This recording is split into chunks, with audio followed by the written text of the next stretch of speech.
மக்களுக்கு நல்லது பண்றதுக்கு அரசியலுக்கு வாங்கடா, கொள்ளை அடிக்கிறது கொலை பண்றதுக்கு மாடா அரசியலுக்கு. ஒவ்வொருத்தரும் ஒரு பெல்ட்டில் ஸ்ட்ராங்காக இருக்காங்க. இது 3 விதமாக இந்த எலெக்ஷனே நம்ம பிரிக்கலாம். டெல்டா பக்கம் திமுக ஸ்ட்ராங்கு, தாவேக்கா 2வது இடம், அதிமுக 3வது இடத்துல இருக்குது. இந்த பக்கம் வந்தீங்க வச்சுக்கோங்க, Kongu belt west side AIADMK ஸ்ட்ராங்காக இருக்குது, தாவேக்கா 2வது இடத்துல. மேஜராக அதிமுக எல்லாமே மேஜர் தான். டவுன் சவுத் போனீங்க வச்சுக்கிங்க, அந்த பக்கம் நீங்கள் எடுத்தீங்கன்னா மதுரை, திண்டுக்கல், தேனி, விருதுநகர், நெல்லை வரைக்கும் நீங்கள் எடுத்தீங்கன்னா, அதான் முதல்ல சொன்ன 40 வயசுக்கு மேல் 40 வயசு கீழ். இப்போ 40 வயசுக்கு கீழ்னு பார்த்தீங்கன்னா 2,47,00,000 வாக்காளர்கள். 2,47,00,000 வாக்காளர்களில் 70% வந்து யங்ஸ்டர்ஸ் வந்து அண்ணனுக்கு தான் போட போகிறாங்க, தளபதிக்கு தான் போடுறதா சொல்கிறாங்க. இப்போ அந்த பாயிண்ட்டை நீங்கள் எடுத்துனீங்க,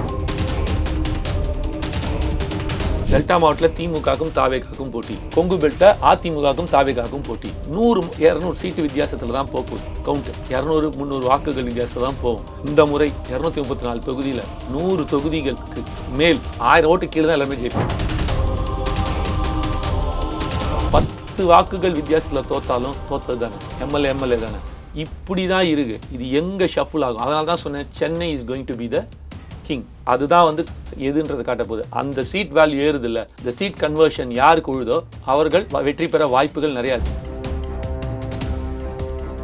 இல்லை, அதுதான் இப்போ போன சட்டமன்ற தேர்தலில் மே 2ஆம் தேதி ரிசல்ட் வர்றப்போ ஒரு 4 மணி போல் செக்ரட்டரியேட்டில் இருக்கக்கூடிய ஆஃபீஸர்ஸ் வந்து ஸ்டாலின் அவர்களை பார்க்குறதுக்கு பொக்கே எடுத்துகிட்டு போயிட்டாங்க. ஏன்னா ரிசல்ட் தெரிஞ்சு 2 மணிக்கே போயிட்டாங்க. 2 மணிக்கே போயிட்டாங்க. இந்த தடவை அந்த மாதிரி வாய்ப்புகள் ரொம்ப கம்மி.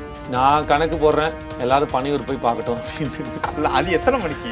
ஒரு 11 மணிக்கே போகலாம், தப்பில்லை.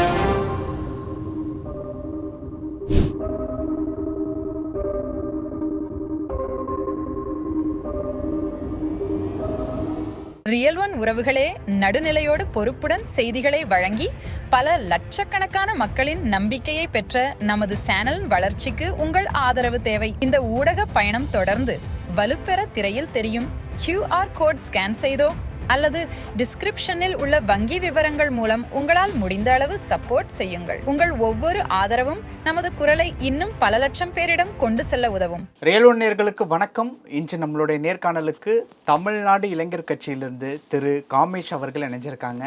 வணக்கம். வணக்கம் பிரதர். எலெக்ஷன் முடிஞ்ச அன்று மாலை சில தொகுதிகளில் சண்டை வந்திருக்கு. அதாவது வந்து வேலூர் தொகுதிகளில் சண்டை வந்ததா சில தகவல். அதே மாதிரி துறைமுகம் தொகுதியிலையும் சேகர் பாபு அவர்கள் கூட ஒரு அது பெரிய லெவலில் செய்திலையுமே வந்தது. திருச்சி அந்த மாதிரியான இடங்கள் வட்டாரங்களையுமே சண்டை, அதை நானும் பார்த்தேன். முதல்ல இந்த சண்டைக்கு என்ன காரணம்?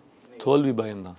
ஏங்க, சண்டைன்னா சட்டை கிழியுங்க, அரசியல்னா இந்த வாக்குவாதங்கள் நார்மலாக ரிசல்ட் அன்னைக்கு தான் வரும். அதெல்லாம் அப்படி தான் இருக்கும், நடக்கும். தங்களால் முடிஞ்ச வரைக்கும் என்ன செய்ய முடியும் அப்படின்றதுக்காக எடுத்துகிட்டு போகிறாங்க. அதுக்கெல்லாம் முன்னாடி முதல்ல இந்த இது நீங்கள் கேள்வி ஆரம்பிச்சுன்னு பதிலுக்கு வந்துட்டேன். முதல்ல நான் சொல்ல வேண்டியது, இந்த தேர்தல் ஒரு மிக சிறப்பான தேர்தல். ஒரு கம்யூனிட்டி பேஸ்ட், ஒரு ஜாதி வச்சு, ஒரு மதத்தை வச்சு, என் பணத்தை வச்சு நடந்த தேர்தலை மனிதத்தை வச்சு நடத்த வச்சாரு அப்படின்னா அதுக்கு வந்து விஜய் நான் முதல் காரணம். அவருக்கு மனமார்ந்த நன்றிகளை நான் தெரிவிச்சுக்கிறேன். அதுவும் ஒரு காரணம், தமிழ்நாடு இளைஞர் கட்சி அவங்களுக்கு வந்து தொடர்ந்து, ஏன்னா நான் பார்த்த வரைக்கும், நான் சுற்றின வரைக்கும், தமிழ்நாட்டை சுற்றி வரும்போது 5 வருஷத்துக்கு முன்னாடி என்னோடய ப்ரெடிக்ஷன் வந்து நம்ம எப்படிப்பட்ட ஒரு அரசியல் தேவை, எப்படி ஒரு மாற்றம் தேவை, இந்த சமுதாயம் எப்படி மாறணும், என் தமிழ்நாடு எப்படி இருக்கணும் அப்படின்ற போது இந்த 2 திராவிட ஊழல் அரசியலை ஒதுக்கிட்டு போய் சொல்லிட்டு இருக்கிற அதை அவங்க வந்து சமூக நீதியும்பாங்க, அப்படியும்பாங்க, வளர்ச்சியும்பாங்க, 1008 பஞ்சாயத்து சொல்லுவாங்க. அவங்க அதை தாண்டி ஒரு உண்மையான ஒரு தமிழகத்தை நம்ம பார்க்கணும், அடுத்த தலைமுறைக்கு நல்லது கொடுக்கணுன்னா அது விஜய்ன்ற ஒரு தலைவனால் மட்டும்தான் முடியுன்ற நம்பினேன். அந்த நம்பிக்கை வீண் போகாமல் இன்று வரை இது நடந்திருக்குன்றதை நான் ரொம்ப அந்த என் நம்பிக்கை வந்து வீண் போகலை, அது நடந்திருக்குன்றதை நான் உறுதிப்படுத்துகிறேங்க. என்ன ரீசன் அப்படின்னு பார்த்தீங்கன்னா, கம்யூனிட்டி பேஸ்டில் தான் ஆட்கள்லாம் வைப்பாங்க, காசு கொடுப்பாங்க. இது எல்லாமே வந்து ஒரு டிப்பிக்கல் பொலிட்டிக்ஸ் நடக்கும். அந்த பாலிட்டிக்ஸ் இல்லாமல், அந்த அரசியல் இல்லாமல் 40 வயதுக்கு கீழ் 40 வயதுக்கு மேல்னு விஜய் நாங்கள் பிரிக்கப்பட்டுச்சு. அந்த 40 வயசு கீழே இருக்கிற அடுத்த தலைமுறை யங்ஸ்டர்ஸ் 30 years to 35 to 40 வச்சுக்கோங்களேன். யங்ஸ்டர்ஸ் வந்து பணம் பார்க்கல, ஜாதி பார்க்கல, மதம் பார்க்கல, எதுவுமே பார்க்கல. ஒரு மாற்றம் வேணும், அது தலைவர் நல்ல தளபதி விஜயனால் கொடுக்க முடியும்னு நம்பி எதையுமே பார்க்காம அந்த விசில் சின்னத்துக்கும் தாவேக்காக்கும் வாக்களித்தாங்க. இதுதான் ஒரு உண்மையான ஜனநாயக அரசியலோட ஆரம்பமாக நான் பார்க்குறேன். புது அரசியலுக்கும் ஒரு விதையாக நான் பார்க்குறேன். இந்த மறுபடியும் நான் எப்படி உறுதிப்படுத்துகிறேன் அப்படின்னு பார்த்தீங்கன்னு வச்சிங்களேன், கிட்டத்தட்ட ஒரு 25 பேர், 13 இஸ்லாமியர்கள் 12 கிறிஸ்துவர்கள் நினைக்கிறேன், 25 பேருக்கு மேல் வழக்கமாக சொல்லுவாங்கள்ல சிறுபான்மைன்னு, நம்ம நம்மில் ஒருவர் சொல்லுவோம், அவர்களுக்கு சீட்டு கொடுத்துருக்காரு. 72 பேர் நீங்கள் பார்த்தீங்க அப்படின்னா மாவட்ட செயலாளர்கள்.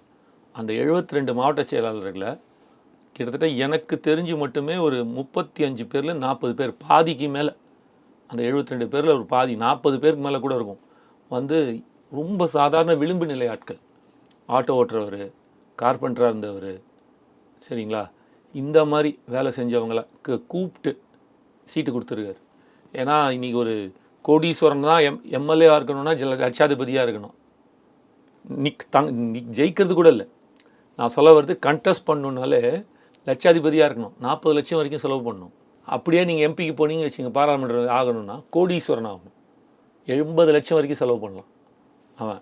ஸோ அப்போ இந்த அளவில் இருக்கிறத ஒரு விளிம்பு நிலை மனிதர்களையும் அரசியல் வயப்படுத்தி அவர்களை மேலே தூக்கிட்டு வந்தார்கள். இது எல்லாத்தோட ரொம்ப ரொம்ப முக்கியமான விஷயமா ஒன்று பார்க்கப்படுது. என்ன அப்படின்னா, 2 பொது தொகுதி அதில் வந்து பட்டியலின மக்களுக்கு எஸ்சி கேண்டிடேட்டுக்கு கொடுத்துருக்காரு. அது சாதாரண விஷயமே இல்லை. விருதுநகர் மாவட்டத்தில் செல்வான்னு ஒருத்தருக்கும், பட்டுக்கோட்டையில் தொகுதி எஸ்சி தொகுதியில் ஒருத்தருக்கும் வந்து பொது தொகுதியில் நான் சொல்ல வருது, விருதுநகரில் செல்வா அவர் வந்து இந்த சமுதாயத்தை சேர்ந்தவர், அவருக்கு வந்து பொது தொகுதியிலையும் அதே மாதிரி பட்டுக்கோட்டையில் பொது தொகுதியிலையும் கொடுத்தார். இது ஏன் மறுபடியும் இது ஏன் நான் இவ்வளோ இதுவாக சொல்கிறேன் அப்படின்னா, சமூக நீதி பேசுகிற திமுகவே ஆர் ராசாவை கொண்டு போயிட்டு, ஒரு ஆர் ராசா எப்படிப்பட்டால்னு எல்லாருக்குமே தெரியும், அவர்லாம் வந்து ஒரு ஒரு இதில் அவ்வளோ ஆழச்சிறந்த பேச்சாளர், அந்த அளவுக்கு ஒரு அறிவு சார்ந்த ஒரு மனிதர். அவரையே இன்னைக்கு பெரம்பலூரில் நின்ன மனுஷனை எஸ்சி தொகுதி பொது தொகுதியை வந்து அது தனி தொகுதியை வந்து மாற்றணுன்னே கூடலூர் இதில் கொண்டு போய் நீலகிரியில் போடுறாங்க அங்கே தான்ட்டுன்னு. அப்படிப்பட்ட 75 வருட கட்சியே பயத்தில், எங்கே நின்னா கிடைக்காதோ தோற்றுருவோமோ பயத்தில் பண்ணுற இடத்துல கட்சி ஆரம்பித்து 2 வருடத்தில் இப்படி ஒரு மாற்றத்தை கொடுக்குறாருல, அண்ணனுக்கு மனமார்ந்த நன்றிகள். ஓகே, இப்போ இந்த இடத்துல இப்போ எலெக்ஷன் முடிஞ்சு கிட்டத்தட்ட வந்து ஒரு 5 நாட்கள் கிட்ட வந்து கடந்தாச்சு, 4 நாட்கள் கிட்ட வந்து கடந்தாச்சு. இந்த 4 நாட்களாக பெரிய லெவலில் ஊடகங்கள்லையும் சரி செய்திகளிலும் சரி தாவேகா அவங்களுடைய ரிசல்ட் எந்த மாதிரி இருக்கும் அப்படிங்கிற மாதிரி வந்து நிறைய பேர் வந்து சொல்லிக்கிட்டு இருக்காங்க. நிறைய பேர் சொல்கிறது என்ன அப்படின்னா வந்து சீட் கன்வர்ஷன் இருக்காது, பர்சன்டேஜ் நிறையா இருக்கும் அப்படிங்கிறது வந்து நிறைய பேர் வந்து சொல்கிறாங்க. நீங்கள் பார்த்துட்டு வந்திருப்பீங்கல்ல எலெக்ஷனுக்கு முன்னாடி இருக்கக்கூடிய சூழ்நிலையும் எலெக்ஷனுக்கு பிறகு இருக்கக்கூடிய ஒரு சூழ்நிலையும், என்ன தான் சொல்ல வருது? இது ஒரு மும்முனை போட்டியாக தான் இருக்குது, ஏடிஎம்கே டிஎம்கே டிவிகே. அது நம்ம ஹானஸ்ட்டாக பேசுவோம், சும்மா தூக்கி வச்சுட்டுலாம் எவ்வளோ நாள் கொண்டாட முடியும், போய் சொல்லலாம் பேசலாம் என்ன அப்படி. என்னோட கணிப்பு, நான் தப்பாக கூட இருக்கலாம், எனக்கு அவ்வளோ அரசியல் ஞானம் இல்லாமல் இருக்கலாம், நான் களத்துக்கு போனதை வச்சு, நான் மக்களை பார்த்ததை வச்சு, நான் பூத்தில் கிட்டத்தட்ட வந்து டி நகர் தொகுதி ஃபுல்லாக நம்ம வேலை செஞ்சோம். அன்றைக்கி ஒரு நாள் மட்டும் நான் கிட்டத்தட்ட ஒரு 160 250 பூத்தில் ஒரு 170 பூத்துக்கு மேலே நான் சுற்றிட்டேன், மார்னிங்லேருந்து ஈவினிங் வரைக்கும். நான் பார்த்த வரைக்கும் இந்த தேர்தல் வந்து எக்ஸ்ட்ரீம் டஃப். ஒரு கணிப்பே இல்லாமல் ஸ்டாலின் வருவார், ஜெயலலிதா அம்மா வருவாங்க, கருணாநிதி வருவாங்க அப்படின்லாம் கணிச்சாங்க இல்லையா, அந்த கணிப்பெலாம் இந்த வாட்டி கொடுக்கவே முடியாது. ஏன் அப்படின்னா ஒவ்வொருத்தரும் ஒரு பெல்ட்டில் ஸ்ட்ராங்காக இருக்காங்க. இது 3 விதமாக இந்த எலெக்ஷனே நம்ம பிரிக்கலாம். டெல்டா பெல்ட் எடுத்தீங்க அப்படின்னா திமுக வெரி ஸ்ட்ராங். போன தடவை பார்க்கும்போது 46 சீட்டில் 46 தொகுதியில் கிட்டத்தட்ட 6 தொகுதி தான் விட்றாங்க, 40 தொகுதி அவங்க ஜெயிக்கிறாங்க, வெரி ஸ்ட்ராங். அந்த இடத்துல அவங்க நிற்கிறாங்க. 2வது இடம் நீங்கள் பார்த்தீங்க அப்படின்னா இப்போ தாவேக்கா நிற்கிது. ஸோ இப்போது நான் என்ன சொல்ல வரேன் அப்படின்னா, அரசியல் அதாவது நாளைக்கு வரப்போகிறனால அந்த கணிப்பு பற்றி என்ன எலெக்ஷன் எப்படி வேணாலும் மாறலாம், ஆனால் ஒரு டேட்டா இருக்குல்ல, அந்த டேட்டா வச்சு தான் நான் இப்போ பேசிகிட்டு இருக்கேன். அதில் நீங்கள் பார்த்தீங்க அப்படின்னா இதுதான் அங்கே இருக்கிற இஷ்யூ. அப்படியே நீங்கள் டெல்டா பக்கம் முடிஞ்சிச்சுன்னா டெல்டா பக்கம் திமுக ஸ்ட்ராங்கு, தாவேக்கா 2வது இடம், அதிமுக 3வது இடத்துல இருக்குது. இந்த பக்கம் வந்தீங்க வச்சுங்க, Kongu belt west side, Kongu belt Coimbatore Kongu பெல்ட்டுக்குள்ளே வந்தீங்க அப்படின்னா அதிமுக ஸ்ட்ராங்காக இருக்குது, தாவேக்கா 2வது இடத்துல இருக்குது. மேஜராக அதிமுக எல்லாமே மேஜர் தான். மேக்ஸிமம் ஓட்டு யார் கைப்பற்றுறாங்க, போன வாட்டி வாங்கின மொத்த ஓட்லையுமே கொங்கு பெல்ட்லேருந்து எடுத்தது தானே அதிமுக. ஸோ அதிமுக வந்து ஸ்ட்ராங்காக இருக்காங்க. அடுத்தது தாவேக்கா, அதுக்கு அடுத்தது தான் திமுக. இந்த பெல்ட்டில் டவுன் சவுத் போனீங்க வச்சிங்க, அந்த பக்கம் நீங்கள் எடுத்தீங்கன்னா சவுத்னா விருதுநகர் அந்த சைடு அதில் அப்படியே மதுரை தாண்டி மதுரை, திண்டுக்கல், தேனி, விருதுநகர், நெல்லை வரைக்கும் நீங்கள் எடுத்தீங்கன்னா, தூத்துக்குடி, திருநெல்வேலி எடுத்தீங்கன்னா திமுக 50%, அதிமுக 50%. இந்த பக்கம் நீங்கள் எடுத்தீங்க அப்படின்னு வச்சிங்க, மதுரை சைடில் எடுத்தீங்கன்னா மூர்த்தி இருக்கார், பிடிஆர் இருக்கிறாரு. அங்கே பார்த்தீங்க அப்படின்னா ஆர்பி உதயகுமார் இருக்கிறாரு, இவர் இருக்கார், பேர் என்ன, செல்லூர் ராஜு இருக்கார். இவங்கெல்லாம் ஜெயித்தவங்க, எந்த காலத்துலையும் ஜெயிச்சிட்டே இருக்கிறவங்க. அதை வச்சு நான் சொல்கிறேன் அந்த ஸ்ட்ராங் பார்க்கறதுக்கு. அப்படியே தூத்துக்குடி சைடு போனீங்கன்னா ராஜேந்திர பாலாஜி இருக்கார், இவங்க இருக்காங்க. நம்ம திருநெல்வேலி தூத்துக்குடி சைடு அது பக்கம் கீதா ஜீவன், நைதா கிருஷ்ணன் இருக்காங்க. தேனி பக்கம் போனால் இப்போ ஓபிஎஸ் வந்து அவங்க சைடு போயிட்டார். இவங்க சைடு நீங்கள் பார்த்தீங்கன்னா கடம்பூர் ராஜு, இவங்கெல்லாம் இருக்காங்க. இதெல்லாம் தாண்டி சென்ற முறை திமுகக்கும் அதிமுகக்கும் இருந்த வித்தியாசம் வெறும் 1,83,000 வாக்குகள் தான், கிட்டத்தட்ட 3% கம்மி. ஆனால் அந்த 3%த்தை அமமுக போனாடி பிரித்து எடுத்துகிட்டு போயிட்டாங்க. இப்போ அவங்க உள்ளே வராங்க. 3.8% அமமுக வாங்கினது. அந்த ஓட் பேங்க் உள்ளே வருது வச்சுக்கோங்களேன். இது எல்லாமே பாதி பாதி நீங்கள் போட்டால் கூட ஒரு எட்ஜு திமுகவுக்கு இருக்குது, ஒரு எட்ஜு அதிமுகவுக்கு இருக்குது. புரியுதுங்களா? அப்படியே நீங்கள் இந்த பெல்ட்டில் இருக்குது. இப்போ இந்த 3 பெல்ட் இப்போ தாவேக்காவுக்கு வரும். தாவேக்கா வந்து இந்த கம்யூனிட்டி பேஸ்டு, இது கொங்கு பெல்ட்டுனா கவுண்டர்கள்னா அதிமுக, டெல்டா பேஸ்டு வரும்போது திமுக அப்படின்னு பிரியுது இல்லை, அந்த கம்யூனிட்டி பேஸ்டில் பிரியல. அதான் முதல்ல சொன்ன 40 வயசுக்கு மேல் 40 வயசு கீழ்னு. அப்போ 40 வயசுக்கு கீழ்னு பார்த்தீங்கன்னா 2,47,00,000 வாக்காளர்கள். 2,47,00,000 வாக்காளர்களில் 70% வந்து யங்ஸ்டர்ஸ் வந்து அண்ணனுக்கு தான் போட போகிறாங்க, தளபதிக்கு தான் போடுறதா சொல்கிறாங்க. இப்போ அந்த பாயிண்டில் நீங்கள் எடுத்தீங்கன்னா, இப்போது நான் இந்த எலெக்ஷன் முடிஞ்சு இந்த 2-3 நாளாக நான் குறைஞ்சது ஒரு 100லேருந்து 200 பேர் குறையாமல் கேட்டிருப்பேன். அதில் ஒரு 5 பேர் திமுக, ஒரு 5 பேர் அதிமுக சொல்லியிருப்பான், மேக்ஸிமம் 10-20 பேர். பாக்கி யாரை கேட்டாலும் வயசு வித்தியாசம் இல்லாமல் தம்பி தாவேக்காக்கு தான் தம்பி போட்டேன் இப்படியும் சொல்கிறீங்க. இல்லை வர அதுதான் சொல்ல வரல, அதுதான் சொல்ல வர்ற. அன்பிரடிக்டபுளாக நிற்குதுன்னு தான் நான் சொல்ல வரேன். இப்போ அதை நீங்கள் எடுத்தீங்கன்னா 2,47,00,000 பேர், அந்த 47,00,000 பேர் விட்டுருங்க. 2 கோடி பேர் ஓட்டு போட்டில் ஆட்சி பிடிச்சிடலாம் கிட்டத்தட்ட. அண்ணன் தாவேக்கா ஜெயிக்கிறதுக்கான வாய்ப்பு இருக்குது. ஏன்னா 40 வயசு கீழே வருதுன்னா, 40 வயசுக்கு மேலே நீங்கள் எடுத்தீங்கன்னா அதில் ஒரு 3 கோடி பேர் இருக்கிறான், 2.5 கோடி பேர் இருக்கான் அந்த பக்கமும். அதில் ஒரு 10% 20% வந்து வச்சிங்களேன், சும்மா கிட்டத்தட்ட ஒரு 2.5 கோடி தாண்டிச்சு. 6 கோடி ஜனங்க வாக்களிக்கிறதுல 2.5 கோடி 3 கோடினா 35%. நான் எவன் 35% மேலே வாங்கினா அவன் தான் நீ ஆட்சி. 33%, 35% is going to be the forming the government. அரசு அமைக்க முடியும். அந்த பாயிண்டில் பார்த்தாலும் தாவேக்காவுக்கு ஒரு வாய்ப்பு இருக்குது.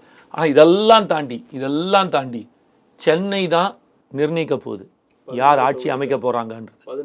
16 தொகுதி. இப்போ சென்னை மட்டும் இல்லை. ஓகே, நீங்கள் சென்னை நேரத்தினா இப்போ மதுரை வாயில் வராது, அது திருவள்ளூர் மாவட்டத்தில் போனால் மதுரை வாயில் எங்கே இருக்குது? சென்னைக்குள்ளே தானே இருக்குது. திருவள்ளூர் மாவட்டத்தில் போனால் திருவொற்றியூர் எங்கே இருக்குது? சென்னைக்குள்ளே தானே இருக்குது. பூந்தமல்லி வந்து பார்த்தீங்கன்னா ஸ்ரீபெரும்புதூர் போகும்போது பூந்தமல்லி சென்னை. அதே மாதிரி பல்லாவரம் தாம்பரம்லாம் சென்னை தான் கிட்டத்தட்ட. செங்கல்பட்டில் வரும், பட் அதெல்லாம் சென்னை தான். ஸோ அந்த பேஸ்ட்டு வேணால் சென்னை சுற்றுப்புற வட்டாரங்கள் வச்சுக்கோங்க. ஸ்ரீபெரும்புதூர், காஞ்சிபுரம், திருவள்ளூர், செங்கல்பட்டு, இந்த பேஸில் நீங்கள் எடுத்தீங்கன்னா கூட ஒரு 20லேருந்து 25 தொகுதிகள் வச்சிங்களேன். ஒரு சின்ன ஒரு ரஃபாக ஒன்று கேட்குறேன். ஒரு 16 தொகுதிகள் நான் சொல்கிறேன், யாருக்கு வாய்ப்பு இருக்குது அப்படின்னு. அந்த 16 தொகுதியில் நீங்கள் சென்னை அதை சுற்றி உள்ள 20 தொகுதிகளில் இந்த வாக்கு இருக்குல்ல, இந்த சென்னை தான் இந்த முறை யார் ஜெயிக்கிறாங்க யார் தோக்குறாங்கன்னு காட்ட போகுது. தாவேக்கா ஜெயிச்சதுன்னா they can form the government, DMK ஜெயிச்சுன்னா they can form the government. அந்த மாதிரி ஒரு சூழ்நிலை தான் இந்த வாட்டி இருக்குது. ஸோ யாருக்கு வேணாலும் அதான் சொல்கிறல, இந்த எலெக்ஷன் வந்து ப்ரெடிக்டே பண்ண முடியாது. எல்லோருக்கும் சமமான ஒரு வேல்யூவில் தான் நிற்கிது. இதை எப்படி, ஏன்னா இது வரைக்கும் நம்ம வந்து தாவேக்கா புதுசு 30% வாக்குகள் வாங்குவாங்க, 20% மேலே வாக்குகள் வாங்குவாங்கன்னு சொல்கிறாங்க. 20% மேலே வாக்குனா கிட்டத்தட்ட 1 கோடி வாக்குகள். 1 கோடி வாக்குகள் வாங்கியும் சீட்டாக மாறுமா? இல்லை 1 கோடி வாங்கினா எத்தனை சீட்டு வரும்? அதுதான் பிரதர் சொல்கிறேன். நீங்கள் கணிக்க முடியலன்னு தான் நான் சொல்லிட்டு. அதுதான் இப்போ எல்லா கருத்துக்கும் இப்படி வச்சுங்க, அதுதான் இப்படி வச்சுங்களேன். நான் சொன்னல டெல்டா மாவட்டத்தில் திமுகவுக்கும் தாவேக்காக்கும் போட்டி, கொங்கு பெல்ட்டில் அதிமுகவுக்கும் தாவேக்காக்கும் போட்டி. 100-200 சீட்டு வித்தியாசத்தில் தான் போகுது கவுண்ட்டு. 200-300 வாக்குகள் வித்தியாசத்தில் தான் போகும். இந்த முறை 234 தொகுதியில் 100 தொகுதிகளுக்கு மேல் 100 தொகுதிகள் குறையாமல் 500 ஓட்டு 600 ஓட்டில் தான் ஜெயிப்பாங்க. 1000 ஓட்டு கீழே தான் எல்லாருமே ஜெயிப்பாங்க. இது தலைவர்களுக்கும் பொருந்தாமா? தலைவர்கள் மட்டும் எக்ஸ்க்ளூசிவ். ஒரு 50 சீட் விட்டுருங்க. உதயநிதி, ஸ்டாலின் ஐயா, உதயநிதி ப்ரோ, அப்புறம் எடப்பாடி, இந்த மாதிரியான நேரு சில பேர் இருக்காங்கல்ல, இவங்கள விட்டுருங்க. விஜய்னா இவங்கெல்லாம் விட்டுருங்க. இவங்கெல்லாம் வந்து இவங்களும் வந்து மிகப்பெரிய மார்ஜினில் ஜெயிப்பாங்கன்னு நான் சொல்ல மாட்டேன். ஜெயிக்கிறது கஷ்டம். அதை விட இது கொஞ்சம் அதிகமாக இருக்கும். 1000 வாக்குகளுக்கு கீழ்தான் இந்த மாதிரியான ஆட்கள். ஒரு 100 சீட்டுக்கு மேலே அதனால 100 சீட்டு சொன்னேன். 100 சீட்டு 1000 வாக்கு கீழே தான் ஜெயிக்க போகுது. இப்போ போன வாட்டி நீங்கள் டீனர் எடுத்தினா வெறும் 137 வாக்குகள் வித்தியாசத்தில் கருணாநிதி ஜெயிக்கிறார், சத்யா தோக்குறார். ஆனால் இந்த வாட்டி அன்பழகனோட பையன் ராஜா அன்பழகன், சத்யா, இவர் பொதுச்செயலாளர், டிவிகேயோட பொதுச்செயலாளர் ஆனந்த், 3 பேர் நிற்கிறாங்க. அவ்வளோ டஃப்பு. போன வாட்டி இருமுனை போட்டிக்கே 137, இந்த வாட்டி மும்முனை போட்டி. அவ்வளோ டஃப்பாக இருக்குது உள்ள. ஸோ மார்ஜின் ஃபோட்டோ ஃபினிஷ்னு சொல்லுவாங்க, உங்களுக்கு தெரியும். 100 மீட்டர் ஸ்ப்ரிண்ட்டில் நீங்கள் பார்த்தீங்கன்னா 100 மீட்டர்ஸ் ரேஸில் ஃபோட்டோ ஃபினிஷ்னு சொல்லுவாங்க. இந்த காலுக்கு முன்னாடி இந்த உடம்பு உள்ளே போயிடும், அந்த ரிப்பனில் பட்டுச்சுன்னா அவன் வெற்றின்ற மாதிரி. அந்த மாதிரியான ஒரு ஃபோட்டோ ஃபினிஷ்கள் தொடர்ந்து வந்துகிட்டே இருக்கும். ஸோ எடுத்த உடனே அடிச்சிட்டான் அப்படின்னு சொல்ல முடியாது, அது மாறிக்கொண்டே போகும். ஆனால் 50 சீட்டில் 10 வாக்குகள் வித்தியாசத்தில் தோத்தாலும் தோத்தது தானே, எம்எல்ஏ தானே. இப்படி தான் இருக்குது. இது எங்கே ஷஃபுல் ஆகும். அதனால தான் சொன்னேன், Chennai is going to be the king. அதுதான் வந்து எதுன்றது காட்ட போகுது. அந்த சீட் வேல்யூ ஏறுது இல்லை, இந்த சீட் கன்வர்ஷன் யாருக்கு உழுதோ அவர்கள் வெற்றி பெற வாய்ப்புகள் நிறையா இருக்குது. இது மொத்தமும் சொல்கிறேன், இது எல்லாமே என்னோட கணிப்பு. எனக்கு தெரிஞ்ச அரசியல், நான் பார்த்த அரசியல், நான் கற்றுக்கிட்ட அரசியல், என்னோட டேட்டா வச்சு நான் பேசிகிட்டு இருக்கேன். இது என்ன வேணாலும் எப்படி வேணாலும் மாறலாம். அதனால் நாளைக்கு இப்படி சொன்னேன் அப்படி சொன்னேன்னு கேட்காதீங்க. ஒரு என்னோட கணிப்பாக போகிறேன். அது தவறாகவும் இருக்கலாம், சரியாகவும் இருக்கலாம். ஆனால் இப்படி தான் இருக்கும் அப்படின்றத நான் நம்புகிறேன். இப்போது 2006 விஜயகாந்த் அவர்கள் கட்சி ஆரம்பித்து முதல்ல தேர்தலை சந்திக்கிறார். 2006 சட்டமன்ற தேர்தல். அந்த தேர்தலில் திமுக வெற்றி பெறுது 96 சீட்டுக்கிட்ட. ஆனால் அது ஒரு மைனாரிட்டி கவர்மெண்ட்டாக தான் 6 to 11 வந்து இருந்தாங்க. இப்போ விஜயகாந்த் அவர்கள் 8% கிட்ட ஓட்டு வாங்கி அந்த தேர்தலில் ஒரு எம்எல்ஏ அவர் மட்டும் கடலூர் தொகுதியில் வந்து வெற்றி பெற்று சட்டமன்றத்துக்குள்ளே போனார். இப்போ அவர் வராமல் இருந்திருந்தால் கண்டிப்பாக மைனாரிட்டி கவர்மெண்ட்டாக ஆயிருக்காது, ஒரு மெஜாரிட்டி கவர்மெண்ட்டாக இருந்திருக்கும் அப்படிங்கிறது அன்னைக்கு இருந்த பல பத்திரிகையாளர்களுடைய கருத்து. இப்போ விஜய் அவர்கள் அந்த மாதிரியான ஒரு சுச்சுவேஷன் கூட ஏற்படுத்தாத நிலைமையில தான் இருக்காரா, இல்லை அதை தாண்டி ஏதாவது மேஜிக்கா, இல்லை எப்படி? இல்லை, இது வந்து ஒவ்வொரு கட்சி ஒரு மாதிரியான ஒரு ஸ்ட்ராட்டஜிக்கில் தான் போகும். நீங்கள் வந்து இதை வந்து நீங்கள் விஜயகாந்த் சாரோட கம்பேரிசன் 2006 கொண்டு வர முடியாது, 2016 வேணால் கொண்டு வரலாம். மக்கள் நல கூட்டணின்னு கொண்டு வந்தாங்க. ஸோ இப்போ ஜென்ரலாகவே நீங்கள் எடுத்தீங்கன்னா, இப்போ நம்ம வந்து யார் பாயிண்ட் ஆஃப் வியூவில் பேசணும், திமுக பாயிண்ட் ஆஃப் வியூவில் நான் சொல்கிறேன்னு, மக்கள் நல கூட்டணி அது எடுத்தீங்க அப்படின்னா, ஒரு முறை திமுக வரும், ஒரு முறை அதிமுக வரும், ஒரு முறை திமுக வரும், ஒரு முறை அதிமுக தொடர்ந்து இருந்துச்சு. 2014 அந்த ஸ்ட்ராட்டஜியை ஜெயலலிதா அம்மா உடைச்சாங்க. எப்படி உடைச்சாங்க அப்படின்னா 2 விதம். ஒன்று, 234 தொகுதியிலையும் இரட்டை இலை சின்னத்தில் தான் போட்டியிட வச்சாங்க. ப்ளஸ் ஆன்டி இன்கம்பரன்சி ஓட்டை 2ஆக பிரித்தாங்க. மக்கள் நல கூட்டணி வச்சு அதில், அதாவது ஆளும் கட்சிக்கு இருக்கிற ஆன்டி இன்கம்பரன்சி, ஏன்னா 2 கட்சியுமே பிரதான கட்சியான திமுக அதிமுகவுக்கு ஒரு ஓட் பேஸ் இருக்குது, 25 முதல் 30% வரை. 25% 2 பேர் வச்சுருக்காங்க. பேலன்ஸ் அந்த 50% போயிடுச்சு. பேலன்ஸ் இருக்கிற 20% தான் சுயேட்சையெல்லாம் ஒரு 10% போகுது, மற்ற கட்சிக்கெல்லாம் போனால் இன்னும் ஒரு 10-15% இருக்குல்ல. இதுதான் ஆட்சி யார் வரணுன்ற நிர்ணயிக்குது. அந்த பாயிண்டில் நீங்கள் எடுத்தீங்கும்போது அந்த அம்மா என்ன பண்ணுறாங்க, மக்கள் நல கூட்டணின்னு ஒன்று வர வச்சு, அவங்க வர வைக்கல, மக்கள் நல கூட்டணி வரும்போது அந்த ஆன்டி இன்கம்சி ஓட் 6.5% மக்கள் நல கூட்டணிக்கும் திமுகவுக்கும் போகும்போது ஸ்டில் இந்த அம்மாவோட ஓட் பேஸ் அப்படியே இருக்கிறதுனால இந்த அம்மா ஆட்சியை பிடிக்கிறாங்க. 2014 2வது முறை. இதை தான் இந்த முறையும் திமுக நினச்சிட்டு உட்காந்துருக்காங்க.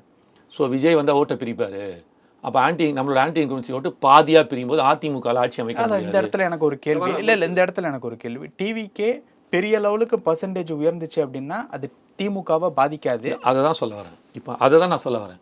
இவங்க என்ன நினச்சாங்க அப்படின்னா, ஸோ திமுக தாவேக்கான்னு ஒன்று வரும்போது இந்த மாதிரி ஒரு ஸ்ட்ராட்டஜிகளை போகும்போது நமக்கு வந்து சாதகமாக அமையும் அப்படின்னு நினச்சாங்க. 8% 10%. ஆனால் அது டபுளாக போய் கிட்டத்தட்ட 3 மடங்கு 2 மடங்கு 3 மடங்கு விஜய் நாக்கு ஏறுன்றதை அவங்க எதிர்பார்க்கல. அது ஒரு பிரச்சனை. ஆனால் DMK still strong that they will form the government reason. இப்படி 2ஆக பிரியும் ஆன்டி இன்கம்பரன்சி ஓட்டு எங்களோடது, தாவேக்கா கொஞ்சம் எடுத்துகிட்டு போயிடும், அதிமுக கொஞ்சம் எடுத்துகிட்டு போயிடும், நான் வந்து அதே மாதிரி உட்காந்துருவேன், 2016 ஃபார்முலா எனக்கு வரும்ன்ட்டு இவங்க நிற்கிறாங்க. அப்படி அதிமுக பக்கம் போவோம். அதிமுகவுக்கு சென்ற முறை 3வது முறையாக 1,83,000 வாக்குகள் வித்தியாசம், வெறும் 3.2% வாக்குகளில் தான் ஆட்சியை விடுறாங்க, தவற விட்டாங்க. யார்? அதிமுக. இப்போது அதை வந்து கன்சாலிடேட் பண்ணும்போது அவங்க என்ன நினைக்கிறாங்க, ஆன்டி இன்கம்பரன்சி ஓட்டு இருக்கு இல்லையா, அதில் பாதி விஜய்க்கு போனாலும் திமுக மேலே இருக்கிற ஆன்டி இன்கம்பரன்சி ஓட்டு பாதி வந்து விஜய்க்கு போனாலும் பாதி நமக்கு வரும். அது மூலமாகவும் இப்போ TTV Dhinakaran is the key factor playing now for AIADMK.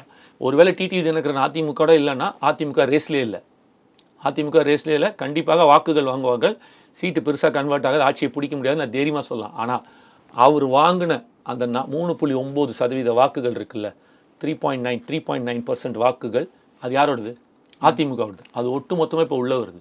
So அப்போது இந்த 1,83,000 வாக்குகளை சென்ற முறை விட்டதை இவங்க உள்ளே எடுக்கும்போதும் அந்த ஆன்டி இன்கம்ஷன் ஓட்டு உள்ளே வரும்போதும் கொங்கு பெல்ட்டில் இவங்க ஸ்ட்ராங்காக இருக்கிறத வச்சும் இது எல்லாத்தையும் கம்பேர் பண்ணி பார்க்கும்போது AIADMK is also have hedge.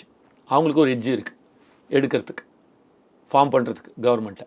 அதுதான் நான் சொல்கிறேன், அவங்களுக்கும் அந்த வாய்ப்பு இருக்குது. அதனால் அவங்க கால்குலேஷன் என்னென்னா இது நமக்கு சாதகமாக அமையும். இப்போ என்ன அவங்க என்ன சொல்கிறாங்க அப்படின்னா, ஜென்ரலாக நீங்கள் எடுத்தீங்கன்னா அவங்க சொல்கிற கணக்கு 77 திமுக ஆட்சியில் இருந்துச்சு, காங்கிரஸ் எதிர்கட்சியாக இருந்துச்சு, அப்போ எம்ஜிஆர் உள்ளே வராரு, ஆட்சியை பிடிக்கிறாரு, யார் எதிர்த்து பிடிச்சாரு? திமுக எதிர்த்து தானே பிடிச்சாரு. அப்போ அதே மாதிரி இந்த முறை வாக்குகள் எங்களோட வாக்கு அப்படியே தங்கும். திமுக என்ன சொல்லுது, எங்கள் வாக்கு அப்படியே இருக்கும், அந்த ஆன்டி இன்கம்சி பாதி பாதியாக பிரிஞ்சுட்டு போயிடும், ஆனால் நாங்கள் ஆட்சி அமைச்சிடும் திமுக சொல்கிறாங்க. அதிமுக என்ன சொல்கிறாங்க, விஜய் யார் எதிர்க்கிறாரு? திமுகவை. அப்போ யார் எதிர்க்கிறாங்களோ அதிகமான வாக்குகள் அவங்ககிட்ட இருந்தால் பிரிக்கப்படும். அப்போ விஜய் வாங்க போகிற 10%, 20%, 30% எவ்வளோ வாங்கினாலும் 30% வாங்கினா ஆட்சியை பிடிச்சிருவாரு. பட் சொல்கிற ஒரு உதாரணத்துக்கு 20%, 30% எவ்வளோ வாங்கினாலும் அதை எதிர்க்கக்கூடிய திமுக கிட்டே தான் மேக்ஸிமம் போகும். நம்மளது ஒரு 5% கூட போகாது, மேக்ஸிமம் போச்சுன்னா 5%. அப்படியே போனாலும் எங்களோட சேதாரம் பெருசாக இல்லைனாலும் வர வேண்டிய வாக்குகள் 10%, 20% எங்களுக்கு ஏறும்போது நாங்கள் ஆட்சியை பிடிப்போன்றது அதிமுகவோட ஸ்ட்ராட்டஜிக்கலான வியூ. திமுக இப்படி ஒரு வியூ, அதிமுக இப்படி ஒரு வியூ. ஆனால் களத்துக்குள்ளே நீங்கள் பார்த்தீங்க அப்படின்னா வேற மாதிரி இருக்கு. மக்கள் யாரை பார்த்தாலும் 40 வயசு ஃபர்ஸ்ட் டைம் ஓட்டர்ஸு 80% யாருக்கு ஓட்டு போடுறாங்க எடுத்தீங்க அப்படின்னா தாவேகா. அடுத்தது நீங்கள் எடுத்தீங்க வச்சுக்கிங்க, ஃபஸ்ட் டைம் ஓட்டர்ஸ் 24 லட்சம் பேர், கிட்டத்தட்ட 80% மேலே 20 லட்சம் பேருக்கு மேலே இங்கே தான் ஓட்டு போட போகிறாங்க. அப்படியே இந்த பக்கம் வாங்க, இப்போ ஃபஸ்ட் டைம் 25லேருந்து 35 வயசு வரைக்கும் எடுத்திங்கன்னா ஒரு 50% பேர் வாக்களித்தா கூட கிட்டத்தட்ட 1 கோடியே சில்லற வந்துச்சுன்னா வரும். அப்புறம் நான் 35 வயசுலேருந்து 45 வயசு நீங்கள் எடுத்திங்கன்னா 30% போட்டிங்கன்னா அது ஒரு 1.25 கோடி இருக்குது, அது வரும். 45லேருந்து 55 எடுத்திங்கன்னா அது ஒரு 1 கோடி, அது வரும். 55லேருந்து நீங்கள் போனீங்க அப்படின்னா ஒரு 80 லட்சம் பேர் இருக்கிறாங்க, அதை எடுத்திங்கன்னா ஸோ இந்த பர்சன்டேஜில் போட்டிங்கன்னா ஸோ ஏன்னா நம்ம இது வரைக்கும் வாக்கு வாங்கலை. வாக்கு சீட்டாக நீங்கள் மாறுமான்னு கேட்டிங்களே, ஆனால் ஓட்டாக மாறுது, சீட்டாக மாறுமான்றது இனிமேல் தான் தெரியும். அதுதான் சொல்ல வரேன், அந்த மார்ஜின் ரொம்ப டிஃப்ரென்ஸில் இருக்குது. ஒரு கேண்டிடேட், ஒரு பெட்டர் கேண்டிடேட், உதாரணத்துக்கு நம்ம இங்கே எடுத்துப்போம் டி நகர் தொகுதி, நம்ம இருக்கிற டி நகர் தொகுதியில் நம்ம எடுத்தோம்னா நீங்கள் பார்த்தீங்கன்னா சத்யாவா புசி ஆனந்தான் நிற்கிது. அப்போது ஒரு பர்ஃபார்மன்ஸில் அந்த 137 வாக்குகள் போன வாட்டி தோத்துற அதே 137 வாக்குகள் இந்த வாட்டி புசி ஆனந்த் ஜாஸ்தி வாங்கிட்டாருன்னா சத்யா தோத்துருவார். வாய்ப்புகள் இருக்குது. எட்ஜி நீங்கள் எடுத்தீங்கன்னா இந்த பர்சன்டேஜ் ஆஃப் ஓட்டு இருக்குல்ல, நான் மொத்தமாக கூட எடுக்கல, அதில் பாதி தான் எடுக்கிறேன். ஃபஸ்ட் டைம் ஓட்டர்ஸ் 60%, அதுக்கப்புறம் youngsters voters 50%, middle age voters 40%, அதுக்கு மேலே போனால் 20%, கடைசியாக போகிறோம் 5%, 65 வயசுக்கு மேலே ஓட்டே போடல அவங்களுக்கு. இந்த கேட்டகரி நீங்கள் எடுத்தாலே 30% தொடுறாங்க, 25%லேருந்து 30% தொடுறாங்க. அப்போது இது எப்படி உட்கார போகுது? இது எல்லாமே நீங்கள் கூட்டி கழித்து பார்த்தீங்கன்னா உங்களால் எக்ஸாக்ட் டெரிவேஷன் கொடுக்க முடியாது. எங்கேயோ ஒரு இடத்துல யாருக்கோ ஒரு இடத்துல அட்வான்டேஜ் கொடுத்துட்டே இருக்குது. நான் இன்னும் வயசானவங்களே கேட்டேன், எங்கப்பா என் பேரன் விடவே இல்லைப்பா, என் பேத்தி விடவே இல்லைப்பா, என் மருமக உள்ள, என் பையன் உள்ள, உனக்கு தான் போட்டு ஆகணும், விஜய்க்கு தான் போடணும்னு அழுகுறான். நான் இத்தனை வருஷம் திமுக போட்டேன், அதிமுக இந்த வாட்டி முதல் தெரியாமல் மாற்றி நான் விஜய்க்கு போட்டேன். சில பேர் போதும் இவங்க 2 பேர் ஒரு மாற்றம் வரட்டும், அவர் வராருல அப்படின்னு சொன்னவனும் இருக்கான். ஸோ எல்லா இடத்துலையுமே நீங்கள் பார்த்தீங்கன்னா இது சாத்தியக்கூறுகள் இருக்கா? எஸ், இது எல்லாத்துக்குமே சாத்தியக்கூறுகள் இருக்குது. 4ஆம் தேதி வரைக்கும் வெயிட் பண்ணி தான் பார்க்கணும். ஓகே, நீங்கள் சொல்கிற விஷயங்கள் எல்லாமே ஒரு ஹங் அசம்பிளி அப்படிங்கிற கணக்குள்ளே வரும். ஹங் அசம்பிளிக்குள்ளே வராது. அதுதான் சொன்னல, margin of vote is going to make all the difference. இந்த மைனாரிட்டி கவர்மெண்ட்ஸ், அந்த மைனாரிட்டி கவர்மெண்ட்டும் ஹங் அசம்பிளி வரதுக்கான வாய்ப்பு இல்லை. இது எப்படி வரும் அப்படின்னா, 1 20 50 ஓட்டு வித்தியாசத்தில், 100 ஓட்டு வித்தியாசத்தில், 150 200 ஓட்டு வித்தியாசத்தில் இந்த கட்சி ஜெயிச்சது, இந்த கட்சியை சார்ந்த வேட்பாளர் ஜெயிச்சார், இதில் இந்த கட்சியை சார்ந்த வேட்பாளர் ஜெயிச்சார், இப்படித்தான் இருக்குமே தவிர ஆனால் ஹங் வரத்துக்கான வாய்ப்புகள் ரொம்ப ரொம்ப கம்மியாக நான் பார்க்குறேன். ஓகே, அப்படி பார்த்தா அது ஏன் அப்படின்னா ஈக்குவலி ஸ்ட்ராங்குன்றது எதுவுமே இல்லை. நீங்கள் பார்த்தீங்கன்னா இப்போது ஏன்னா இது வரைக்கும் நமக்கு வாக்குகள் தெரியல தாவேக்காக்கு. அடுத்த எலெக்ஷன் நம்ம சொல்லிடலாம். இந்த எலெக்ஷனில் அதுதான் நான் தெளிவுபடுத்தினேன். டெல்டா பெல்ட்டில் திமுக ஸ்ட்ராங்காக இருக்காங்க, அதிமுக இதில் கொங்கு பெல்ட்டில் ஸ்ட்ராங்காக இருக்காங்க, ஈக்குவலாக இருக்காங்க, டவுன் சவுத்தில் இருக்காங்க. சென்னை பேஸ்டு நீங்கள் எடுத்துட்டீங்க அப்படின்னா சென்னை பேஸ்டு திமுக கோட்டை ஸ்ட்ராங்கு, ஆனால் அந்த திமுக கோட்டையை உடைக்கிறதா தாவேக்கா டோட்டலாக நீங்கள் எடுத்தீங்கன்னா அந்த அளவுக்கு ஸ்ட்ராங்காக இருக்குது இவங்க என்ன தாவேக்கா இருக்காங்க. அப்போ அந்த பாயிண்டில் நீங்கள் பார்த்தீங்கன்னா அப்போ சென்னையில் இருக்கிற 16 சீட்டில் நீங்கள் கணக்கு போட்டிங்கன்னா 10 சீட்டுக்கு மேலே இவங்க அடிக்க வாய்ப்பு இருக்குது தாவேக்கா. ஆனால் அது வருமா தெரில, பீயிங் த ஃபர்ஸ்ட் டைம். அது ஒரு முறை, இந்த முறை எலெக்ஷனில் ரிசல்ட்டை பார்த்ததுக்கப்புறம் இப்படி தான் அவங்களுக்கு இருக்குன்றது. அதுதான் சொல்கிறேன், ஓட் ஆகுது, சீட் ஆகுமான்றது பார்க்கணும். அந்த மார்ஜின் ஆஃப் தான் டிஃப்ரென்ஸு. அந்த மைன்யூட் மார்ஜினை கணக்கு பண்ண முடியாமல் போகுது எல்லா இடத்துலையும். சீட் என்ன அப்படிங்கிறத கணக்கு பண்ண முடியல. தாவேகாக்கு சீட்டு கணக்கு பண்ண முடியாமல் நீங்கள் வந்து ஃபார்முலா டிரைவே பண்ண முடியும். அதாவது டிஎம்கே ஃபார்முலா டிரைவ் பண்ண முடியாது, டிஎம்கே ஃபார்முலா டிரைவ் பண்ணிட்டேன், சொல்லிட்டேன்ல உங்களுக்கு. 2016 மக்கள் நல கூட்டணி மாதிரி அவங்க அந்த ஃபார்முலாவில் வராங்க. இவங்க வந்து டிடி விஜயன் உள்ள வராரு, ஆன்டி இன்கம்ஸ் ஓட்டு பிரியுது, விஜய் தான் ஜாஸ்தி திமுக ஓட்டை, யாரை எதிர்க்கிறாரோ அவங்க ஓட்டை தான் பிரிப்பாங்க. 77 அதுக்கு ஒரு எக்ஸாம்பிள், எம்ஜிஆர் யாரை இது பண்ணி ஜெயிச்சு வந்தாருன்னு. ஸோ அந்த பாயிண்ட்ல நம்ம உட்கார முடியும். அப்படி இவங்க இருமுனை போட்டி தான் 77. அதுதான் மும்முனை போட்டி. காங்கிரஸ் எதிர்கட்சிங்க, எப்படிங்க விடுவீங்க அவங்கள? அதே தானே இந்த ஃபார்முலாவும் இப்போ 26 அப்படி தானே நிக்குது. முதல் முறையாக தானே வராரு எம்ஜிஆர், முதல் முறையாக வராரு. திமுக ஆட்சியில் இருக்கு, காங்கிரஸ் எதிர்கட்சி, 2 பேருமே இருக்காங்க. ஒருவேளை எம்ஜிஆர்னு ஒருத்தர் இல்லை அப்படின்னா காங்கிரஸ் கவர்மெண்ட் ஃபார்ம் பண்ணியிருக்கலாம்ல, வாய்ப்புகள் இருந்திருக்கும்ல. அப்போ அங்கேயும் ஒன்று இருக்கு. அப்போ அவர் யார் எதிர்த்தாரு? திமுக தான் எதிர்த்தாரு, ஆளும் கட்சியை அவரால் ஃபார்ம் பண்ண முடியுது. ஸோ இந்த பாயிண்ட் தாவேகாக்கு நிற்குது. நான் யார் அடிக்கிறேன், நான் எவன் அடிக்கணும் அவன் தான் அடிச்சு ஜெயிச்சு வர போகிறேன். ஸோ இங்கே எல்லா இடத்துலையுமே அதே மாதிரி. இப்போ ஒரு குறிப்பிட்ட கட்சி, இப்போ உதாரணத்துக்கு நீங்கள் பாமகன்னு எடுத்தீங்க, விசிகான்னு எடுத்தீங்கன்னா, பாமக தர்மபுரி பெல்ட்டு இந்த பெல்ட்டில் ஸ்ட்ராங்காக இருப்பாங்க. விசிகா எடுத்தீங்கன்னா கடலூர், சிதம்பரம் இந்த பெல்ட். ஸோ இதை வச்சு கூட நம்ம இந்த பெல்ட்டில் ஸ்ட்ராங்பா, இங்கெல்லாம் சீட் கன்வெர்ட் ஆகும்னு சொல்கிறான். ஆனால் விஜய்நாக் அப்படி கிடையவே கிடையாது. கும்முடி பூண்டிலேருந்து கன்னியாகுமரி வரைக்கும் த்ரூ அவுட் தமிழ்நாடு அவருக்கு பேலன்ஸ்டான ஓட்டு இருக்குது. எல்லா இடத்துலையும் இருக்குது, ஃபுல்லாக இருக்குது. ஒரு பாயிண்டில் மட்டும் இல்லை, எல்லா இடத்துலையும் இருக்குது. கிட்டத்தட்ட சீமானனுக்கு 8% வாக்குகள் தமிழ்நாடு ஃபுல்லாக இருக்குது. ஆனால் இவருக்கு அதோட 3 மடங்கு ஜாஸ்தி இருக்குது. இது ஓட்டாக கன்வெர்ட் ஆகுமா? ஆயிடுது. சீட்டாக கன்வெர்ட் ஆகுமா? ஆகலாம், ஆகாமையும் போகலாம். ஆனால் ஆகுன்ற நம்பிக்கையே கொடுக்குது சில இடத்துல. ஆனால் இது எக்ஸாக்டாக டிரைவேஷன் ஒரு இப்போ 3 + 2 ப்ளஸ் போட்டு ஈக்குவல் டு 6ன்னு கொடுத்தாங்கன்னா 3 என்னன்னு தெரியும், 2 என்னன்னு தெரியும், கண்டுபிடிச்சிட்டோம். Okay fine. 5 நடுவில் 1 வரணும், வந்தால் 6. ஆனால் அந்த 1 வருமா வராதா, இல்லைன்னா இப்படி வருமா அப்படின்னு ஒரு சில பிரச்சனைகள் இருக்குல்ல, இதெல்லாம் தெரியாமல் நம்ம பண்ண முடியாதுன்னு தான் அங்கே இருக்கிற ப்ராப்ளம். ஸோ என்னோட பாயிண்ட் ஆஃப் வியூ கணக்கில் பார்த்தீங்க அப்படின்னா மும்முனை போட்டி, தாவேகாக்கும் ஜாஸ்தி வாய்ப்பு இருக்குது. இதை யார் அறுவடை பண்ண போகிறாங்க, மார்ஜின் ஆஃப் எரர்ஸ், அந்த இடத்துல மார்ஜின் ஆஃப் டிஃப்ரென்ஸ் இருக்குல்ல, இதை யாருக்கு சாதகமாக அமைய போகுது 4ஆம் தேதி தான் தெரியும். ஓகே, இந்த 29ஆம் தேதி அனைத்து மாநிலங்களுக்கும் தேர்தல் முடிஞ்சதன் பிறகு ஒரு எக்ஸிட் போலிங் ஒன்று வரும். அதில் ஓரளவு சொல்ல முடியும் அப்படின்ட்டு வந்து சொல்கிறாங்க. உங்களுக்கு நம்பிக்கை இருக்கா அதில்? எனக்கு பெருசாக அதில் நம்பிக்கை இல்லை. ஏன்னா இது வரைக்கும் அப்படி தான் வந்து இதுக்கு சொன்னாங்க, எம்பி எலெக்ஷனில் இவ்வளோ சீட்டு வாங்கி நிற்பாருன்ட்டுன்னு. மைனாரிட்டி கவர்மெண்ட் தான். போன வாட்டியும் அதே மாதிரி சொல்லும்போது ஸ்டாலின் வந்து இவ்வளோ வாங்கி ஜெயிப்பார், என்ன அதிமுக வந்து 50 சீட்டு கூட தாண்டாது, 20 சீட்டு கூட தாண்டாதுன்னாங்க. 99 சீட்டு வரைக்கும் அவங்க வந்துட்டாங்க. புரியுதுங்களா? இவ்வளோ இதுக்கு இப்போ நடந்த ஒரு எக்ஸிட் போல் இந்த பாராளுமன்ற தேர்தல் நடக்கும்போது காஞ்சிபுரம் தொகுதியில் டார்ச் லைட் சிம்பிள் 24ல் 19 நினைக்கிறேன், 19 நிற்கும்போது டார்ச் லைட் சிம்பிளில் யாருக்கெல்லாம் வாக்களிச்சிங்கன்னு சொல்லி கேட்டாங்க. கேட்டுட்டு வரும்போது நான் டார்ச்சுக்கு போட்டேன் 8% டார்ச்சி கொடுத்தாங்க. காஞ்சிபுரம் தொகுதியில், தனி தொகுதியில் 8%. உண்மை என்ன தெரியுமா? அந்த தொகுதியில் அவங்க நிற்கவே இல்லை. அந்த தொகுதியில் இவங்க நிற்கவே இல்லை, மக்கள் நீதி மையம் நிற்கவே இல்லை. இவ்வளோதான் எக்ஸிட் போல். அதனால் பிரதர், மக்களோட கணிப்பெல்லாம் யாராலையுமே சொல்ல முடியாது பிரதர். இது வந்து இப்போ நான் சொன்னதே வந்து ஒரு என்னாலே கணிக்க முடியல. இவர் ஜெயிச்சிட்டாரு, அவன் கட்சிக்காரன் அவன் சொல்லிப்பான் ஜெயிப்பான்னு. நம்ம வந்து நடுநிலையாக இருக்கோம். என்ன தான் நான் தாவேக்காக ஆதரவு கொடுத்தாலும், இல்லை தான் தாவே இருந்தாலும் மக்கள்கிட்ட நான் கொண்டு போய் சேர்க்கறத நடுநிலையாக தான் நான் சேர்ப்பேன். என்னோட ஆதரவு இருந்தாலும் இந்த உண்மை என்னன்றதை நான் வைக்கணும். இப்போ நான் சொல்லிட்டு போகலாம், இப்படி ஜெயிச்சிடணும்னு சொல்லிட்டு போகலாம்.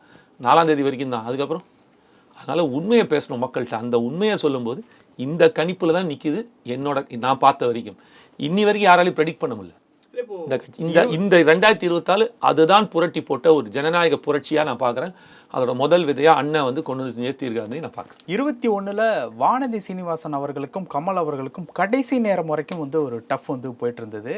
இறுதியாக கமல் அவர்கள் தான் வர வேண்டியது, பட் லாஸ்ட் மினிட்ல வானதி அவர்களை கொண்டு வந்துட்டாங்க அப்படிங்கிற மாதிரி ஒரு பேச்சு வந்து இருந்ததில்ல. அந்த மாதிரியான சூழ்நிலை மே 4ஆம் தேதி ஏதாவது எதிர்பார்க்கலாமா? யாருக்கு வரும்? பொதுவாகவே டஃப்பாக இருக்கும். அதை தான் சொன்னேன், வரல எட்ஜ் வரைக்கும் போகும். இப்போ நம்ம எப்படி சொல்ல முடியாத ஒரு சுச்சுவேஷன்ல இருக்கோமோ, அப்போ நைட்டு ஒரு 7-8 மணி வரைக்குமே இல்லை, அது அப்படி நம்ம எக்ஸாக்டாக சொல்லிட முடியாது. பட் டஃப்பாக போகும், அதில் டவுட்டே கிடையாது. 2 பேருமே இப்போ ஒரு ரவுண்டு திமுக, ஒரு ரவுண்டு தாவேகா, ஒரு ரவுண்டு அதிமுக, ஒரு ரவுண்டு தாவேகா, அந்த மாதிரியான ஏறுதலும் இறங்கலுமாக தான் இருக்கும். நான் தான் சொல்கிறேன்ல, அந்த எண்ட் பாயிண்ட் இல்லைனா கூட நீங்கள் ரொம்ப பார்த்தீங்கன்னா கூட இப்போ வந்து தாவேகா இருக்குது, திமுக இருக்குது, ஒரு உதாரணத்துக்கு வச்சுப்போமே. இப்போ திமுக முதல் ரவுண்டில் ஒரு 12,000 வாக்கு 6,000 வாக்குகள் வாங்கினாங்க அப்படின்னா தாவேகா 5,800 வாக்குகள் வாங்க, 200 வாக்கு வித்தியாசம் இருக்கும். அடுத்த ரவுண்டில் தாவேகா 4,000 வாக்குகள் வாங்கியிருக்கும், திமுக 3,500 3,600. அப்போ அந்த டிஃப்ரென்ஸ் வந்து போன ரவுண்டில் 200, இந்த ரவுண்டில் 300, இவங்க ஜாஸ்தின்னும் போது 500 ஜாஸ்தின்னும் போது 300 தான் டிஃப்ரென்ஸ் இருக்கும். ஸோ இந்த எட்ஜ் வருதுல மொத்தம் வந்து பார்த்தீங்கன்னா 14 ரவுண்டில் இந்த ஒரு எட்ஜ் இருக்குது இல்லையா, அந்த எட்ஜ் எப்படின்றத நம்ம பார்க்கணும். அதை பார்க்கும்போது தான் நமக்கு தெரியும் அந்த மார்ஜின் வந்து close to close, neck to neck 100 வாக்குகள் 200 வாக்குகள் தான் இந்த ரவுண்டுக்கு அந்த ரவுண்டுக்கும் போகும். சில இடத்துல நீங்கள் பார்த்தீங்கன்னா திமுக ஒரு 500 ஓட்டு 100 ஓட்டுன்னு ஒரு இதுலேயும் வாக்குகள் ஜாஸ்தி வாங்கிட்டு போகலாம். இல்லை அதிமுக 100 வாக்குகள், இல்லை தாவேகா 100 வாக்குகள் 200 வாக்குகள். அதான் சொல்கிறல, ஃபோட்டோ ஃபினிஷ் தான் எல்லாமே வந்து அப்படியே ஸ்வீப்பு, அப்படியே தட்டிட்டு லீடிங் தான் ஃபர்ஸ்ட் ரவுண்டில் லீடிங் அடிச்சுட்டு போயிட்டு இருக்காங்கடான்ற ஒரு சூழ்நிலை வரதுக்கான வாய்ப்புகள் ரொம்ப ரொம்ப ரொம்ப ஒரு சில அரசியல்வாதிகளை தவிர, பெருந்தலைவர்களை தவிர, ஓகே, பெரிய பெரிய தலைவர்களை தவிர மற்ற எல்லா இடத்துலையும் நீங்கள் பார்த்தீங்கன்னா ஜஸ்ட் லைக் தட்லாம் வின் பண்ணவே முடியாது. கொஞ்சம் டஃப்பாக தான் போகும். கண்டிப்பாக வாக்கு எண்ணிக்கை ரொம்ப சுவாரஸ்யமாகவும் இருக்கும் மக்களுக்கு. இல்லை அதுதான் இப்போ போன சட்டமன்ற தேர்தலில் மே 2ஆம் தேதி ரிசல்ட் வர்றப்போ ஒரு 4 மணி போல் செக்ரட்டரியேட்டில் இருக்கக்கூடிய ஆஃபீஸர்ஸ் வந்து ஸ்டாலின் அவர்களை பார்க்குறதுக்கு பொக்கே எடுத்துகிட்டு போயிட்டாங்க. ஏன்னா ரிசல்ட் தெரிஞ்சு 2 மணிக்கே போயிட்டாங்க. 2 மணிக்கே போயிட்டாங்க. இந்த தடவை அந்த மாதிரி வாய்ப்புகள் ரொம்ப கம்மி. நான் கணக்கு போடுறேன், எல்லாரும் பணியூர் போய் பார்க்கட்டும் அப்படின்னு. அது எத்தனை மணிக்கு? ஒரு 11 மணிக்கே போகலாம், தப்பு இல்லையா? நீங்க ரொம்ப பேராசப்படுறீங்க. இல்லை, எங்களுக்கு அந்த மாற்றம் தேவைப்படுது. இல்லை 7 மணிக்கு ஸ்டார்ட் ஆயிரும்ல, 8 மணிக்கு கவுண்ட், 8 மணிக்கு போஸ்டல் கவுண்ட் ஆரம்பிக்குது, 8:30 மணிக்கு வந்து இந்த தடவை லாஸ்ட்ல தான். இல்லை அது வரவே மாட்டாங்க. நான் பேசினேன், ஆர்ஓட்ட கேட்டேன், 8 மணிக்கு தான். அது தேவையில்லாமல் ஒரு வதந்தின்னு சொல்லிட்டாரு ஆர்ஓ எனக்கு சொன்ன வரைக்கும். இல்லைங்க, தேவையில்லாத வதந்திங்க. ஃபர்ஸ்ட் போஸ்டல் ஓட்டு தான், 8லேருந்து 8:30 மணிக்குள்ள போஸ்டல் ஓட்டு முடியப்படும். 8:30 மணிக்கு மேல் வந்து இது மிஷின் கவுண்டிங் ஆரம்பிச்சிடும். கடைசி 2 ரவுண்டுக்கு முன்னாடி நிறுத்தப்பட்டு மொத்த போஸ்டல் ஓட் கணக்குகளும் எடுக்கப்பட்டு ஓவராலாக கால்குலேட் பண்ணி எல்லாத்தையும் கிளியர் பண்ணிவிட்டு அதுக்கப்புறமாக அதையும் ஆட் பண்ணிவிட்டு அதுக்கப்புறமாக கடைசி 2 ரவுண்டுகள் அந்த கடைசி மிஷின் இருக்குல்ல அது ஆட் பண்ணப்படும்ன்றது தான் எப்போவுமே நடக்கிறது. இதை வந்து மாற்ற மாட்டாங்கன்ற நம்பர். அப்போ அந்த புக்கை எடுத்துகிட்டு போகிற மாதிரியான நிகழ்வுகள் இந்த தடவை கொஞ்சம் தாமதமாக நடக்கும் அப்படிங்கிற மாதிரி சொல்ல வர்றீங்க. ஏன்னா கடைசி வரைக்குமே போட்டி. நீங்கள் அப்படி நினைக்கிறீங்க? 100 ஓட்டு ஒரு வாட்டியும் ஜாஸ்தி வாங்கிட்டே வந்துட்டு தாவேகா வந்து ஒரு 12 மணிக்கு ஆட்சி அமைக்கிற மாதிரி வரட்டுமே, நல்ல விஷயம் தானே. ஓகே, நாங்கள் அதுதான் எதிர்பார்க்குறோம், நடக்கணும்னு எதிர்பார்க்குறேன், நடக்கட்டும். புரியாத புதிராக இருக்குது, வெயிட் பண்ணி பார்ப்போம். ஓகே, பல விஷயங்கள் பேசணும். நேரத்துக்கு ரொம்ப நன்றி. Thank you brother. உங்கள் பிசினஸ் இன்னும் அதிக மக்களை சென்றடைய வேண்டுமா? இன்றைய டிஜிட்டல் உலகில் சரியான ப்ரமோஷன் தான் வெற்றியின் முதல் படி. தமிழகம் முழுவதும் பல லட்சக்கணக்கான பார்வையாளர்களை தினமும் சென்றடையும் ரியல் ஒன் யூடியூப் சேனல்களில் உங்கள் பிசினஸ் இனி எல்லோரும் அறியட்டும். குறைந்த செலவில் அதிக ரீச். உங்கள் பிராண்டுக்கு நம்பிக்கையும் வளர்ச்சியும் சேர்க்க இன்றே எங்களை தொடர்பு கொள்ளுங்கள். 928 00 87 164.